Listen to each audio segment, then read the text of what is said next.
네, 이번 시간에는 마지막으로 이제 수돗물의 마지막 과정인 공급 과정, 특히 수도꼭지, 그리고 하수도에 대해서 하도록 하겠습니다.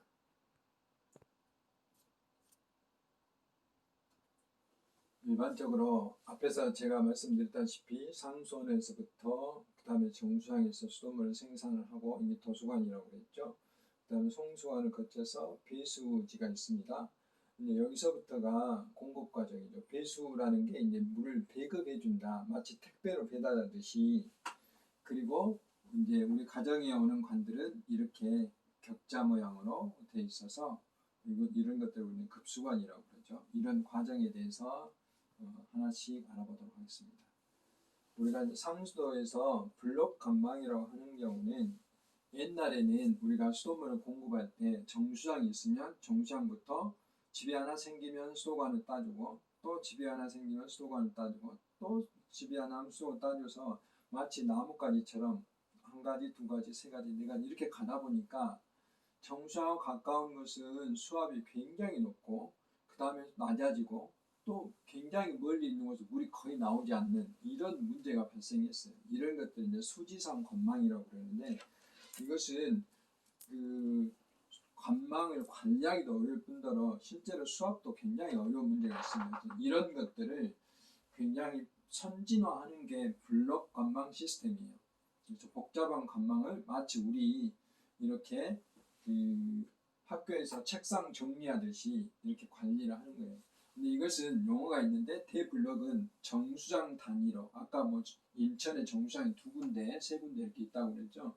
그 정수장 단위를 대블록이라고 그러고 광주 같은 경우는 배수지가 뭐 7개, 큰 배수지 7, 8개 있고 많은 적은 배수까지 하면 뭐 10몇 개 있는데 그 배수지 단위로 이렇게 이야기합니다. 남구에 가면 뭐 송화공단 앞에 송화 배수지가 있고 뭐 첨단지구에 가면 그 남부대학교 근처에 또 무슨 배수지가 있고 광주에대 뒤에 배수지가 있고 이런 배수지들이 있는데 그 배수지 단위를 블록 배수지 아니 중블럭이라고 그래요. 중블럭 블록 배수지 중에 중블럭.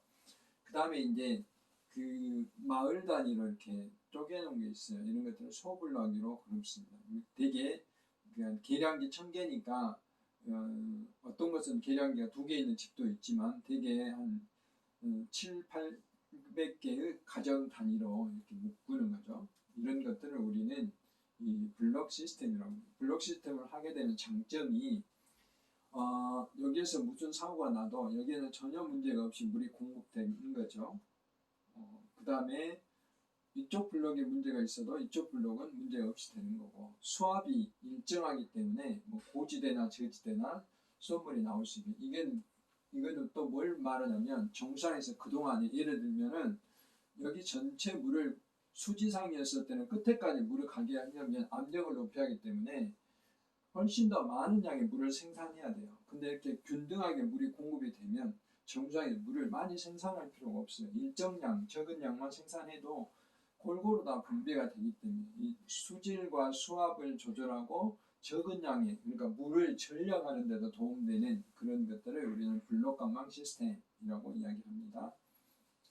그래서 이런 것들을 이렇게 표현을 하는 거죠. 그래서 정수장으로부터 직접 이렇게 물이 공급되는 방식 이런 것들이 이제 그 아까 제가 말씀드렸던 그런 방법들이고 배수 블록 관망을 이용하는 방법들이 있고 이거는 그러니까 직접 방식이라고 여기 빠졌네요. 직접 배수 방법이라고 해서 이거는 옛날 방법 아까 수지상 방법들이죠. 여기는 수압이 높은데 여기 수압이 낮을 수가 있어서 이것은 이제 거의 사라지고 있는 단계고 그 다음에 이제 물을 직접 공급하는데 물이 남는 양만 배수지로 보는 이거 혼용 방법인데 이것도 광주시에 일부 있는데 점차 없습니다. 두 가지 방법은 정수장에서 배수지를 거쳐서 블록으로 가는 이런 것들 우리는 간접 급수 방법이라고 해요. 간접 배수 방법. 그래서 물이 빠졌는데 여기는 직접 배수 방식, 여기는 혼합 방식, 이것은 간접 배수 방식 이렇게 표현합니다. 그래서 현재는 블록 관망 시스템은 이런 방법으로 하고 있다 하는 방법을 드리고 우리가 왜 관망 관리와 수도꼭지 수질을 중요시해야 되냐면 실제로 정수장에서 아무리 좋은 물을 만들더라도 우리가 사용하는 물은 수도꼭지 물이기 때문에 수도꼭지까지 전달되는 과정에 물이 오염되면 안 되잖아요. 그래서 관도 줘야 되고 아까 블록간망처럼 공급하는 그 수도관의 체계도 균등 배수가 돼야 되고 특히 이제 요즘 같은 경우는 우리 그 아파트 문화가 많기 때문에 주거가 많기 때문에 아파트의 이제 저수조 관리 이런 것들이 바로 이제 이 공급 과정의 수질 관리예요. 특히 관이 노후됐다든지 그러면 붉은 수돗물이 나온다든지 이렇게 녹물이 나오기 때문에 이런 것들을 2차 오염이라고 그랬습니다. 이런 쪽에 굉장히 우리가 주의를 해야 되고 굉장히 많은 돈이 들어가고 중요성이 인식되고 있기 때문에 현재는 이제 상당히 이쪽 분야에 주력해서 투자를 하고 있습니다. 그래서 이제 옛날에는 아까 제가 말씀드린 이게 복잡한 수지상 관망이었는데 이렇게 체계적으로 블록 관망으로 만드는 과정 등을 현재 우리나라에 있습니다. 이렇게 되면 과거에는 이렇게 산 위에는 고지대에는 물이 잘 안 나왔는데 여기는 고지대까지 물이 잘 나오게 하는 그런 현상 제가 아까 설명드렸죠. 그래서 노관 때문에 이게 수압이 약간은 터지고 그러는데 여기 블록 관망하면 이렇게 관도 튼튼하게 될 뿐더러 수압이 일정하기 때문에 잘 안 터져요. 이런 문제로 정비를 하게 되는 겁니다. 일반적으로 앞에서 제가 이제 수질 기준에 대해서 잠깐 설명을 했지만 우리가 마시는 물의 조건은 가장 중요한 게 안전이에요. 사람의 건강을 해치지 않는 수질 상태여야 되고 두 번째 그렇게 된다면은 미생물 박테리아나 세균이나 바이러스가 없어야 되겠죠. 그 다음에 유해물질, 뭐 중금속이라든지 농약 성분이라든지 그 외에 발암물질이라든지 이런 것들이 유해 화학물질이 들어있지 않아야 됩니다. 이것이 먹는 물의 조건이고 지금은 이제 이런 안전성보다 더 강화된 맛있는 물의 조건들, 뭐 적당한 미네랄이 있어야 된다든지 온도가 적당해야든지 유리탄산이 적당해야 되는지 뭐 이런 것들이 있는데 여기 맛있는 물의 조건들은 우리가 어떤 기준을 정하기는 어렵습니다. 이것은 이제 우리가 스스로 만들어서 먹을 수도 있고 그렇죠. 수돗물 같은 경우는 굉장히 대량으로 공급하기 때문에 이렇게 다 맞출 수는 없는 거죠. 안전성에 초점을 두고 있습니다. 실제로 일본의 맛있는 물 연구에서 연구한 바에 따르면은 맛있는 물의 조건이 이래요. 물의 온도가 10에서 15도 정도 됐으면 좋겠다. 유리탄산 이것은 우리가 그 청량음료, 톡 쏘는 맛 그런 것들이죠. 근데 먹는 샘물은 조금 들어있고 그다음 냄새 같은 거, 그다음에 이제 소독하는 소독 물질이죠. 수돗물은 당연히 법으로 정해져서 소독이 들어있을 수 있도록 광주 수돗물 같은 경우는 거의 먹는 샘물이나 이런 조건에 만족하는데 이런 수돗물 조건이라든지 그 다음에 지표수이기 때문에 유리탄산 이런 건 없습니다. 검사도 하질 않습니다. 이게 지하수에 어느 정도 들어있다는 것을 말씀드리고 그 수질에는 크게 손색이 없다 하는 말씀을 드립니다. 공급 과정에서 수질의 문제를 일으킬 수 있는 게 수도 관해 때문에 관해 성분 때문에 뭐 녹물이 나온다든지 붉은 수돗물 원인이고 그 다음에 공급 방식에 의해서 관망이 오래됐다든지 또는 아까 뭐 수압이 약하다든지 저수조가 뭐 관리가 잘 안 됐다든지 이런 것 때문에 문제가 될 수 있고 그 다음에 간섭 수도관 공사를 할 때 관을 잘못 건드렸는데 그러면 또 그 녹물들이 떨어져 나올 수가 있어요. 이런 것들을 이제 주로 공급 과정이라고 대개 가정에서 가장 많이 발생하는 민원들이 앞에서 말씀드렸지만 이런 벌레가 나온다는 것이 꽤 있어요. 그런데 이게 나방파리 같은 경우는 수돗물보다는 외부에서 들어온 것이고 깔따구 알 같은 경우도 외부에서 들어온 것들이 대부분이에요. 광주 수돗물 같은 경우는 그 여과지가 모래로 되어 있기 때문에 거의 이런 벌레들이 살 수가 없습니다. 사실은 거의 이틀에 한 번꼴로 세척을 하기 때문에 이제 활성탄 같은 경우는 그런 가능성이 있지만 이번에 인천 사고를 계기로 이런 검사도 철저히 하고 세척도 훨씬 주기를 당겨서 할 수 있습니다. 그 다음 또 한 가지는 물에서 이제 화학약품 냄새가 나는 경우가 있어요. 그게 이제 자세히 보면은 이런 그 호스를 고무 호스를 사용하는 것인데 고무 호스 같은 경우는 수돗물에 사용할 수 없도록 돼 있어요. 이런 것들은 대부분 원예용이라든지 농사용으로 이렇게 사용하고 하도록 되어 있는 것들이거든요. 이것들은 이게 부들부들하기 때문에 이 소재가 이 소재 안에가 되게 이제 가소제라는 걸 넣어요. 그게 이제 되게 페놀 성분들이 많이 들어있는데 수돗물에는 염소 소독을 하잖아요. 염소하고 이 가소제 성분이 페놀하고 반응을 하면 염소가 영어로 클로로잖아요. 클로로페놀이 만들어지면 평소보다 한 10배에서 15배 그 냄새 강도가 세져요. 그래서 90년도에 대구 페놀 사고도 바로 이제 이와 같이 페놀이 이 물속에 원수 쪽에 들어왔는데 공장에서 물속에 들어왔는데 염소 소독을 함으로써 소독 냄새가 훨씬 강해진 거죠. 그게 대구 페놀 사고의 주 원인이었는데 이 고무호스를 사용하면 그런 문제가 발생할 수가 있다는 거예요. 그래서 수돗물은 절대 이걸 사용하면 안 됩니다. 이런 호수 장치를 사용하려면 실리콘 재질 호수가 있어요. 식품용 호수. 그 호수를 사용해야 됩니다.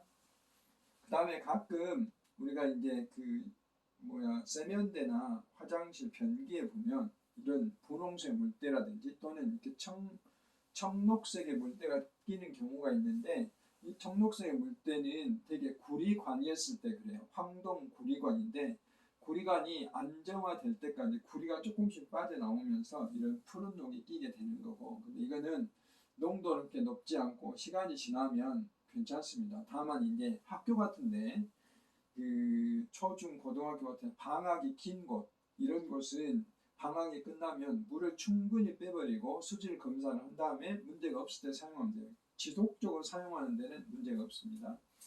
다음에 이제 이런 변기에 이렇게 푸른 분홍색 물때가 띄는 것은 이거는 분홍색 곰팡이거든요. 이거는 이제 잘 세척을 안 해서 그런 거예요. 이거는 여기에 유기물도 많이 끼고 수돗물 때문에 그런 게 아니고 세척을 잘하면 되는 겁니다. 근데 대부분 궁금해하는 현상들은 이런 것들이기 때문에 제가 설명을 좀 드렸습니다. 그 다음에 이제 마지막으로 하수도에 대해서 하겠습니다. 이제 우리가 일반적으로 수돗물의 경우에는 우리가 마시는 물이고 우리가 사용하는 용수라고 그러죠. 용수이기 때문에 가장 중요한 게 안전성이에요. 수돗물의 경우에는. 그런데 이제 우리가 수돗물을 사용하고 나면 이게 하수로 변하잖아요. 상수인 물을 사용하고 나면 하수로 변해요. 근데 만약에 그 하수인 더러워진 물을 그대로 하천에 버리게 되면, 과거에 우리가 그랬죠. 광주천이나 이런 데 그대로 버렸잖아요. 광주천이 완전히 썩은 하천이 됐잖아요. 지금은 이제 깨끗해진 하천으로 변하고 있지만, 그러면 이런 공공수역이 문제가 되는 거예요. 그리고 어차피 이 물은 순환하기 때문에 여기에 있는 성분들이 다시 상류로 올라갈 수도 있고, 그 다음에 하류에 있는, 광주의 하류에 있는 나주라든지 무안이라든지 그 다음에 목포 같은 데는 물을 사용할 수가 없게 되는 것이죠.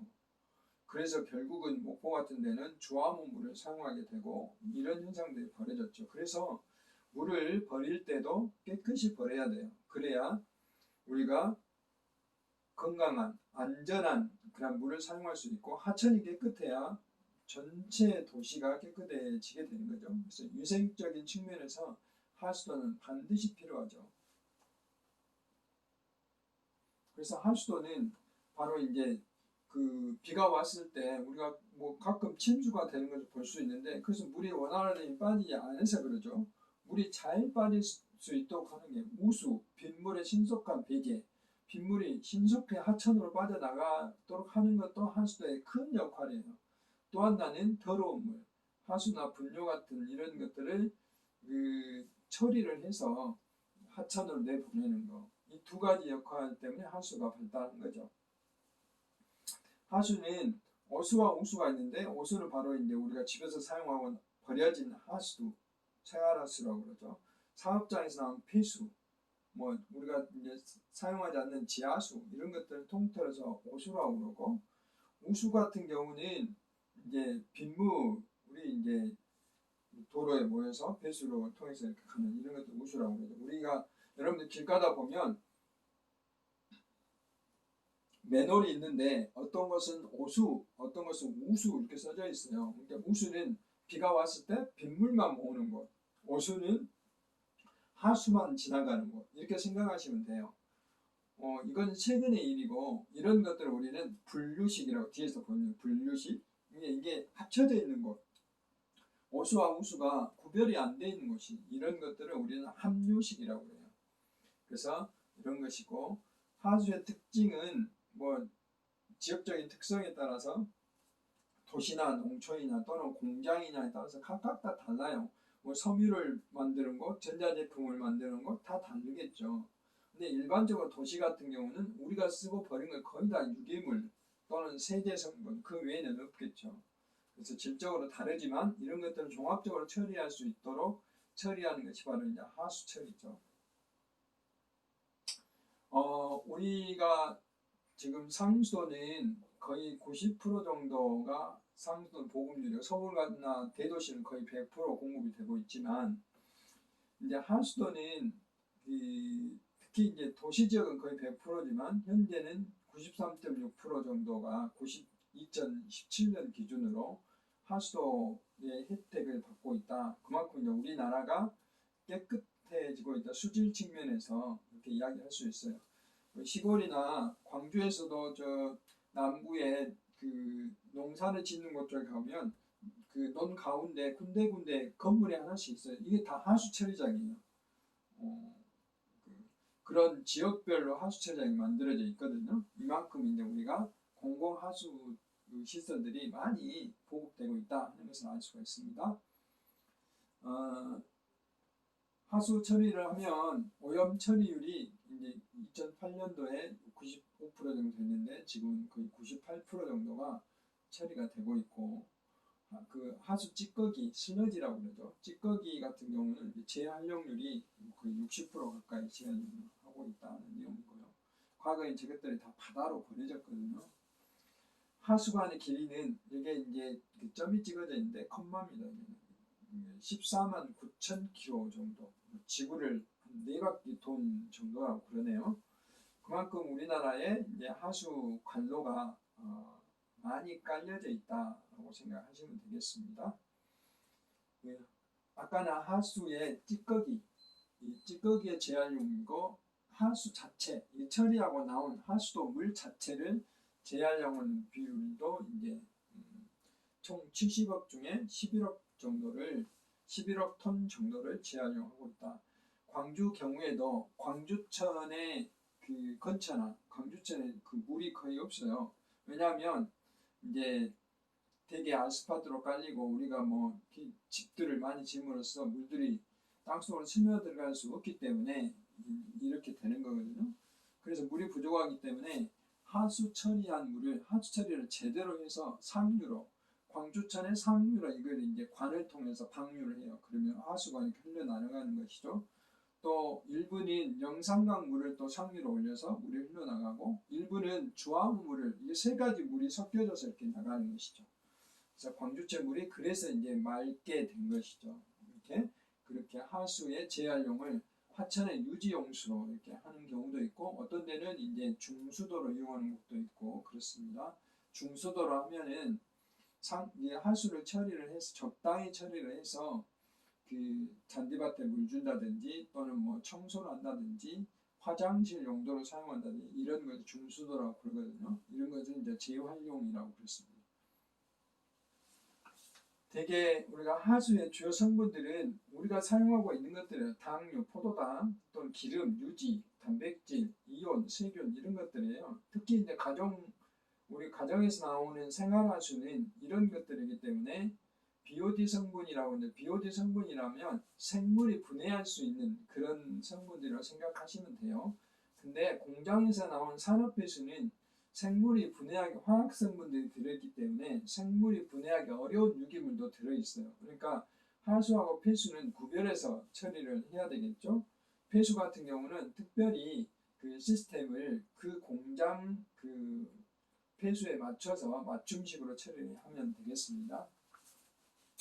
그래서 하수는 대개 이제 찌꺼기 뭐 덩어리라고 그러죠. 고형물을 먼저 제거를 하고 모래라든지 쓰레기 이런 거 제거하고 그 다음에 그 오염된 물질이나 유기물들을 줄이는 것을 이야기하는데 뒤에서 이야기를 하겠습니다. 이제 그런 과정을 통해서 그 하수 처리가 되는 것이죠. 하수 처리하는 방법은 뭐 여러 가지가 있는데 이건 좀 어려우니까 그냥 넘어가고 그림을 보면서 제가 설명을 드리겠습니다. 근데 하수는 되게 우리가 집에서 수돗물을 사용하고 버리면 아까처럼 뭐라 그랬죠? 하수가 된다고 그랬죠. 그러면 오수바지, 빗물바지가 있는데 빗물바지는 아까 우수관이고 이렇게 지붕에 떨어지면 우수관을 통해서 하천으로 바로 나가죠. 이렇게. 근데 오수바지는 하수는 별도로 이렇게 약간 회색으로 보이는 쪽으로 모아져서 이렇게 하수 처리장을 가게 되는 거죠. 하수 처리장 가게 되면 맨 처음에 이게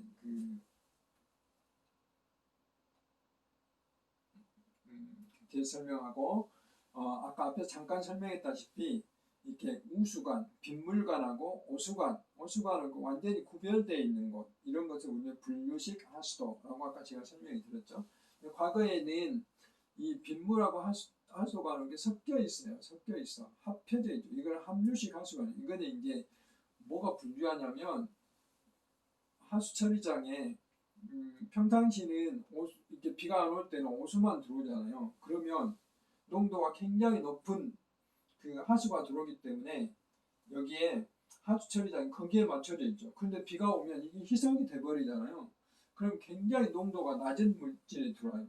뭐 이게 하수 처리장의 농도 차이가 워낙 급변하기 때문에 처리하기가 굉장히 어렵게 되는 거죠.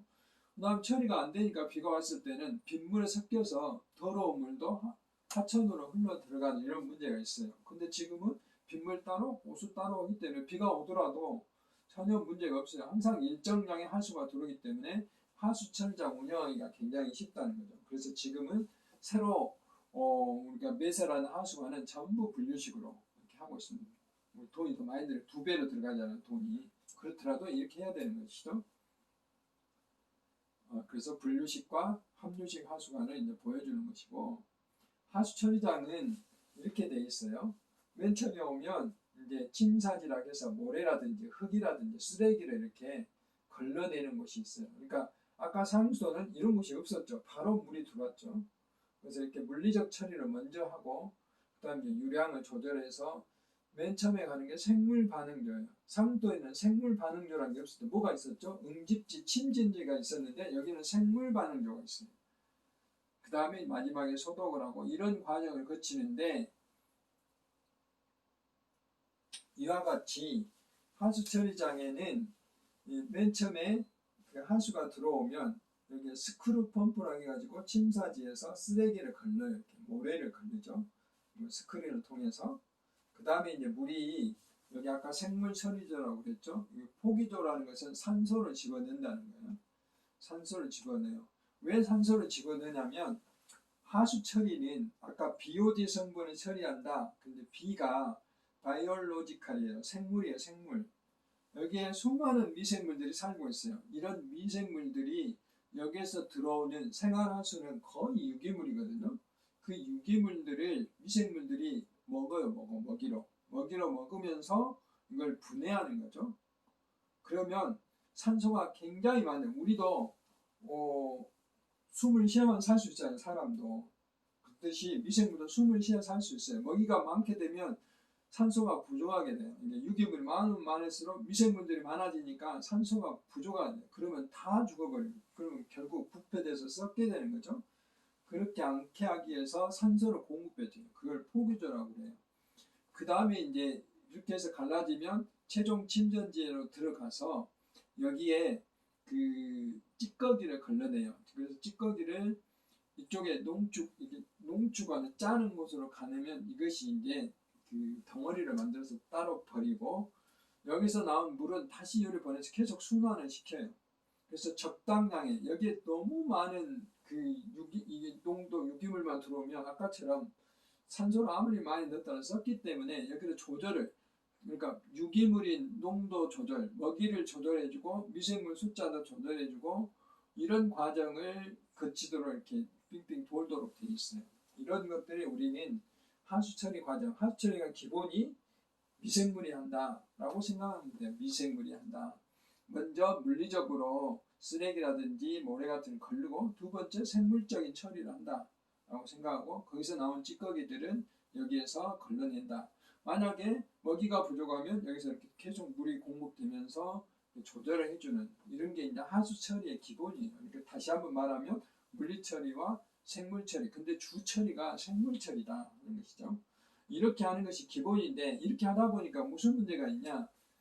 그 하천의 BOD는 굉장히 좋아졌는데, 이제 그 아까 플랑크톤을 제거하는 녹조가 제거가 안 돼요. 나중에 보니까 인갑 등 비료 성분들이 제거가 안 된다 이 말이죠. 그래서 이제 그 여기 보시면 뭐 복잡하지만 아까 여기까지 똑같아요. 여기까지 똑같아요. 생물 처리를 주로 하다 보니까 그런 비료 성분이 제거 안 돼서 마지막에 마치 상수도처럼 약품 응집 침전을 또 하는 거죠. 이런 처리, 이걸 이제 하수도의 고도 처리라고 해요. 이것은 녹조 현상을 방지하기 위해서 그 원료가 되는 그 먹이가 되는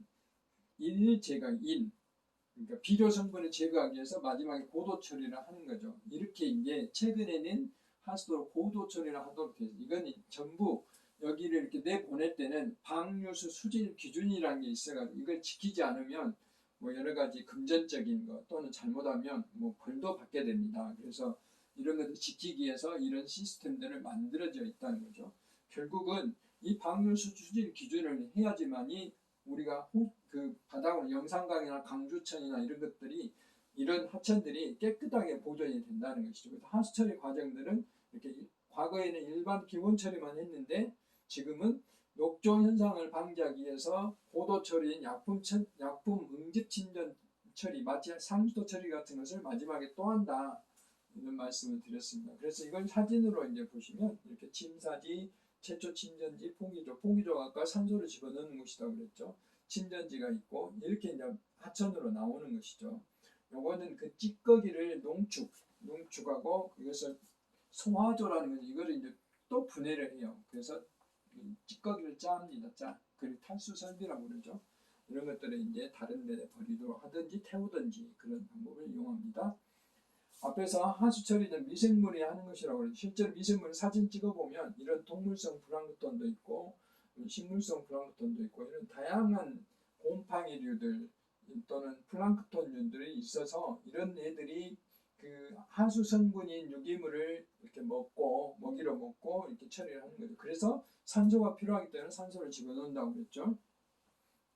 그래서 이 4주차 이번에 이제 전반적으로 1, 2, 3강을 3번에 걸쳐서 3차 시로 강의를 했는데, 첫 번째 시간에는 수돗물의 주요 사고 내용들, 이슈들, 그 다음에 상선 관리를 어떻게 할 것인지, 정수 처리가 어떤 것인지, 그 다음에 이번 시간에 이제 공급 과정에 대한 전반적인 이해, 뭐 블록 관망에 대해서도 말씀을 드렸고, 왜 그 간접 방식의 블록 관망을 해야 되는지 그 이유에 대해서 설명을 드렸습니다. 마지막으로 하수도는 공공 그 하천을 보존하기 위해서 그 생물학적 처리와 고도 처리, 응집, 침전 처리를 하게 된다까지 말씀을 드렸습니다.